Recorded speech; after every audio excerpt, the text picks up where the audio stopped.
இருக்கிறவங்க எல்லாம் எனக்கு தெரியும். அப்ப என்ன பண்ணலாம்? மேலே ஏற போறேன். உன்னை உயர்த்த வேண்டும் என்று சொல்லுகிறாய். எனக்கு சேர்ல ஏறணும் போல ஆசையா இருக்கீங்க. உட்கார். ஐயா, இப்ப இந்த அடுத்த அரங்கம் பேச 600 பேர் கலந்துக்கிட்டாங்க ஐயா. அதுல 14 பேர் செலக்ட் பண்ணிருக்காங்க ஐயா. இதுக்கு பல சுற்றுகள் நடந்துடுச்சு ஐயா. அதுலயும் நான் செலக்ட் ஆகி ஒருத்தியா வந்திருக்கேன் ஐயா. இதுவே ஒரு தடைகளை தகர்த்து ராக்கெட்டாய் உயர்ந்தது போல் இல்லையா ஐயா? ஐயா, அப்போ அத்தனை சுத்து நடந்தாலும் அத்தனை சுத்தியும் மீறி வந்திருக்கேன்னா சங்கு சக்கரம் தான் சுத்துன்னு கேள்விப்பட்டேன். இப்படி சக்க போடக்கூடிய நீயும் இப்படி சுத்துன்னு சுத்துனதுனால தானே தாயை தடை தாண்டி வந்திருக்கிற. பரவாயில்ல ஐயா. இந்த காலத்துல இருக்கிற பெற்றோர்களுக்கு குழந்தையே வளர்க்க தெரியல ஐயா. அந்த காலத்துல எல்லாம் அப்படி அழகா தாலாட்டு பாட்டு பாடுவாங்க. ஆனா இப்ப இருக்கிறவங்க சினிமா காசத்தை போட்டு விட்டு கண்ணை தரக்கணும் சாமி அப்படின்னு போட்டா பிள்ளைங்க தூங்குவாங்களா முழிச்சிருப்பாங்களா ஐயா? தூங்கிவாங்களா முடிச்சிருப்பாங்களா? முடிச்சுதான் எடுப்பாங்க ஐயா. அதே மாதிரி எங்க அம்மா எனக்கு மாத்திரை கோதா குதுக்க தெரியல ஐயா. அன்னைக்கு ஒரு நாள் எனக்கு ஒரு காய்ச்சல் அடிச்சிச்சு ஐயா. அப்ப எங்க அம்மா இந்த குட்டிமா மாத்திரை அப்படின்னு தந்தாங்க. எனக்கு மாத்திரையே வேண்டாம் அப்படின்னு சொல்லிட்டேன். எங்க அம்மா என்ன பண்ண அப்படின்னு யோசிச்சாங்க. அப்ப எங்க அண்ணி வந்தாங்க. எங்க அண்ணி கிட்ட எங்க அம்மா வந்து இவ மாத்திரையே சாப்பிட மாத்திராலடி என்ன பண்ண அப்படின்னு எங்க அம்மா எங்க அண்ணி கிட்ட கேட்டாங்க. அதுக்கு எங்க அண்ணி எங்க அம்மா காதுக்குள்ள கொச்சா முச்சா அப்படின்னு என்னமோ சொன்னாங்க. அது என்னது? கொச்சா முச்சா. ஆமா, அப்படி சொன்னாங்க. அது என்னன்னு எனக்கு தெரியல ஐயா. அப்புறம் எங்க அம்மா அன்னைக்கு குலோப் ஜாமுன் பண்ணி வச்சிருந்தாங்க. குலோப் ஜாமுன் பிச்சு அதுக்குள்ள மாத்திரைய வச்சு திரும்ப அதை மூடி என் கிட்ட தந்துட்டாங்க ஐயா. இந்த குட்டிமா குலோப் ஜாமுன் அப்படின்னு சொன்னாங்க. நான் வெளியே ஓடி போய் குலோப் ஜாமுனை சாப்பிட்டேன். அப்புறம் எங்க அம்மா சொன்னாங்க, ஏய் நீ குலோப் ஜாமுன் சாப்பிட்டியா அப்படின்னு எங்க அம்மா கேட்டாங்க. அதுக்கு நான் என்ன சொன்னேன்னா, அந்த குலோப் ஜாமுன் சாப்பிட்டேன், ஆனா அதுக்குள்ள இருக்கிற கொத்தை கசந்துச்சு, அதனால அதை தூக்கி வெளியே போயிட்டேன் அப்படின்னு எங்க அம்மா கிட்ட நான் சொன்னேன். அதுக்கு எங்க அம்மா சொன்னாங்க, அதானே உனக்கு தர வேண்டிய மாத்திரை அப்படின்னு எங்க அம்மா சொன்னாங்க ஐயா. இந்த வயசுல எப்படி நீ கொட்டை போட்டிருக்குன்னு இப்பதான் தெரியுது ஐயா. இந்த பெரும்பாலான மக்கள் தடைகளை தகர்த்து ராக்கெட்டா தான் உயர்ந்திருக்காங்க. வீட்டுக்கிட்ட இருக்கிறதோட அக்காவுக்கு திருமணம் ஆயிடுச்சு. அவங்க கணவன் அவங்கள ரொம்ப கொடுமைப்படுத்தினாங்க. அவங்களையும் வேலைக்கு போகுதல, அவங்களும் வேலைக்கு போல, கடைசி விவாகரத்தே முடிஞ்சிருச்சு. இப்ப அந்த அக்கா நிறைய பதிச்சு மாதம் 25,000 ரூபாய் சம்பளம் வாங்குறாங்க. தலை குனிந்து பதித்தால் தலை நிமிந்து வாழலாம்.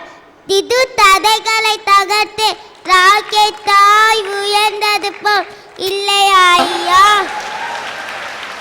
இந்த குழந்தை இவ்வளவு அற்புதமாக பேசியது தடைகளை உடைத்தெறிந்து வாழ்க்கையிலே ராக்கெட்டாக உயர முடியும் என்ற அடிப்படையில் இந்த குழந்தை பேசியது. இந்த குழந்தை இந்த அளவுக்கு பேசும்போது இந்த குழந்தையுடைய கதைக்குள்ளே அவருடைய வாழ்க்கைக்குள்ளே ஒரு பெரிய சோகம் புகுந்திருக்கிறது. இந்த பெண்ணுடைய தாயார் அம்சா தேவி அவர்களை மேடைக்கு அழைக்கின்றேன்.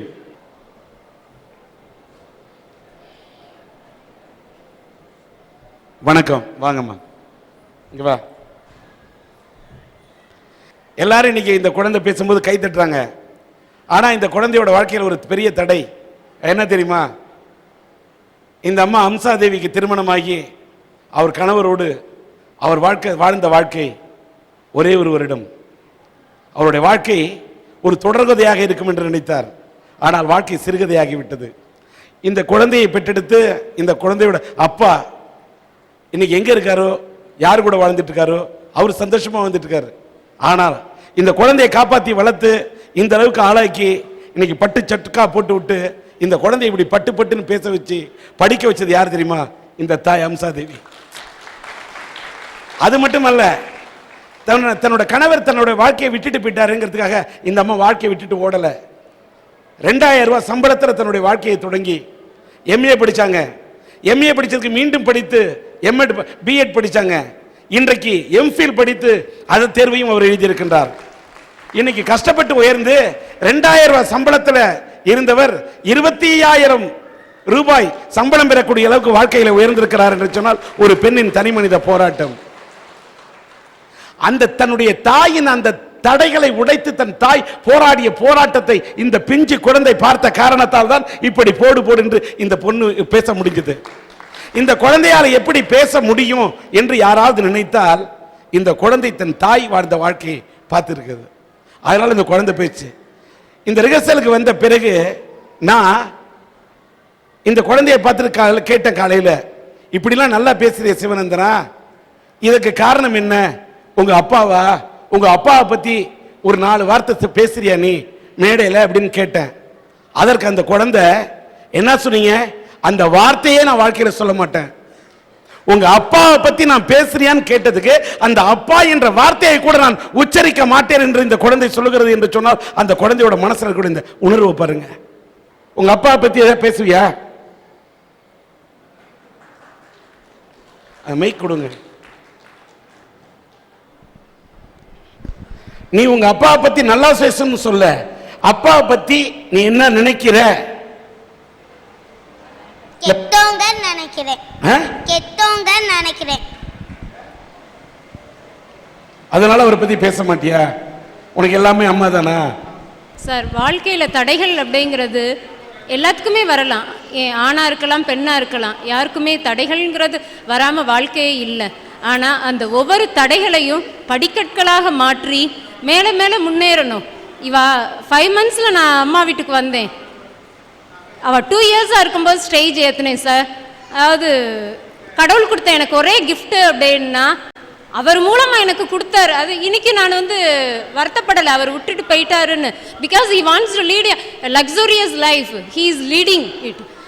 நான் இந்த பிள்ளைய அவருக்கு முன்னாடி இந்த ஒய்ஃபையும் இந்த பிள்ளையவும் நம்ம விட்டுட்டு போனதுக்கு வருத்தப்படணும்னு நினச்சேன். இப்போ 8 இயர்ஸில் அவள் 80 ஸ்டேஜ் பார்த்துருப்பா. ஒவ்வொரு ஸ்டேஜ்லேயும் சொல்லுவாங்க இவ வேர்ல்டு லெவலில் ஃபேமஸாக வருவான்னு சொல்லிட்டு. நான் அவர்கிட்ட ஊடால ஒரு தடவை பேசும்போது சொன்னேன், உங்கள் பிள்ளைன்னு யாரும் சொல்ல மாட்டாங்கங்க, நீங்கள் சொல்லுவீங்க சிவனந்தனா என் குழந்தைன்னு. அப்படி நான் அந்த குழந்தைய ஆக்கி காட்டுறேன் அப்படின்னு. அதுக்காண்டி நான் படித்தேன், கஷ்டப்பட்டேன். இப்போ நான் ஃபஸ்ட்டு 2000 சேலரியில் வாங்கிட்டு இருந்தேன் எங்கள் ஸ்கூலில். திரும்ப எனக்கு கவர்மெண்ட் ஜாப் போட்டு கொடுத்து நான் இவா ஒரு பிள்ளைக்கு பெற்று எடுத்தேன். வருஷம் 150 பிள்ளை என்கிட்ட படிக்குது. அந்த 150 பிள்ளை என்னை அம்மாவாக நினைக்குது. ஒரு காம்படிஷன் போகிறேன்னா நைட்டு 10 மணி ஆகுதா யார் வீட்லேயும் ஏன் மிஸ் இன்னும் லேட்டுன்னு கேட்க மாட்டாங்க. ஏன்னா ஹம்சா கூட அனுப்பியிருக்கோம், அந்த பிள்ளை பத்திரமா இருக்கோம்பாங்க. அந்த அளவுக்கு கடவுள் என்னைய உயர்த்தி காட்டியிருக்காரு, இன்னும் உயர்த்துவார். என் பிள்ளைன்னு கதறணும். அன்னைக்கு அந்த பிள்ளை என்ன முடிவு எடுக்குதோ அது. ஆனால் இவ உயரணும், அதுதான் கடவுள் எனக்கு கொடுக்குற பெரிய கிஃப்ட். நன்றி. இப்படி இந்த அம்மா பேசும்போது ஒரு அழகா ஒரு கருத்தை சொன்னாங்க. அவங்களுடைய கணவன் அந்த குழந்தையை விட்டுட்டு போனது ஒரு ஸ்டேஜ். ஆனா அந்த ஸ்டேஜை நினைச்சு இந்த அம்மா மனசு உடைஞ்சிருந்தாக்கா இந்த குழந்தை இத்தனை ஸ்டேஜ் ஏறி இருக்கவே முடியாது. அந்த ஸ்டேஜை மறந்துட்டு ஒரு பெண் போராட முடியும் என்று தடைக்கற்களை உடைத்துக் கொண்டு படிக்கற்களாக வந்த காரணத்தால் தான் இவரும் உயர்ந்திருக்கிறார், அந்த குழந்தையும் உயர்ந்து நிற்கிறது. இந்த பெண்ணின் அந்த வைராக்கிய குணத்தை பாராட்டுகிறேன். வாழ்க வளர்க. இறைவன் ஒன்று உங்களை மீண்டும் மீண்டும் ஆசீர்வதிப்பார்.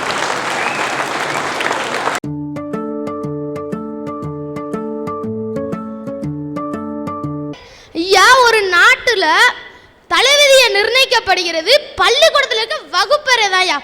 ஆனா இன்றைய மாணவர்களை பாத்தீங்கன்னா டிவிலையும் கம்ப்யூட்டர்லயும் செல்போன்லயும் தானையா பொழுத போக்குறாங்க.